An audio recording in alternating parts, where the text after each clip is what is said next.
कि ये जो फलाए-ए-आम के 215 इंस्टीट्यूशन स्कूल्स को टेक ओवर किया, ये जम्मू कश्मीर के जो तालीमी इदारे हैं, जो यहाँ के हमारे इंस्टीट्यूशंस हैं, जो हमारी यहाँ की सकाफ़त है, उस पे एक और हमला है। मैं इसलिए सकाफ़त और जम्मू कश्मीर के तशख़्ख़ुस के साथ इसको जोड़ रही हूँ क्योंकि बहुत कम ऐसे स्कूल हैं FAT की तरह जो स्कूलों में इखलाकी इस्लामी तालीम के साथ जो रेगुलर एजुकेशन भी देते हैं। मतलब कोई आप किसी स्कूल का नाम नहीं ले सकते हैं जहाँ पर ये बैलेंस मेंटेन होता हो। और इन स्कूलों में से बहुत ही नामवर शख्सियत उभरी हैं और इसके साथ हज़ारों के तादाद में, मेरे ख्याल में कोई 50-60 हज़ार तो स्टूडेंट्स हैं, टीचर्स हैं, फैमिलीज़ हैं जो जुड़ी हुई हैं।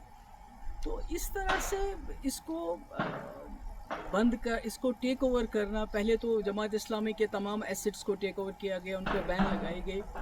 पर तभी उम्मीद थी कि यहाँ एक चुनी हुई सरकार आएगी, इलेक्शन होंगे, तो शायद ये जो हम पे ताबड़तोड़ हमले हो रहे हैं हमारे तशख़्ख़ुस पे, हमारे हर इदारे पे, तो कहीं ना कहीं उसको वो रोकने में कामयाब हो जाएंगे। और शायद यही वजह है कि लोगों ने नेशनल कॉन्फ्रेंस को तकरीबन 50 सीटें दी। पार्लियामेंट में 3 मेंबर पार्लियामेंट दिए लद्दाख को लेके।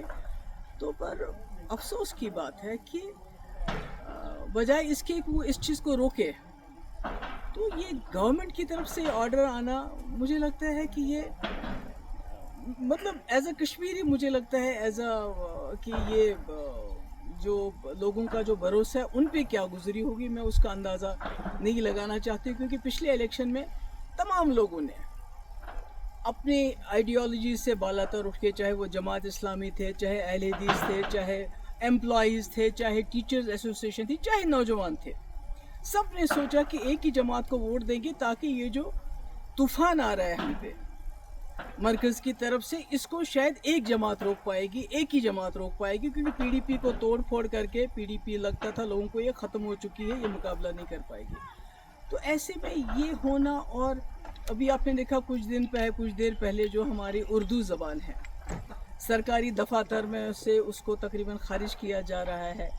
हमारी किताबों, हमारे जो सिलेबस है, जो करिकुलम है, उसमें जो है हमारे शेखुल आलम रहमतुल्लाहि अलैह हैं, या हमारे अल्लामा इकबाल साहब हैं, या इसी तरह जो हमारे आगा शाहिद साहब हैं, उनको बिल्कुल उससे अलग किया जा रहा है। तो सरकार जो है खामोश है, और इस बार तो सरकार हिस्सा बन गई।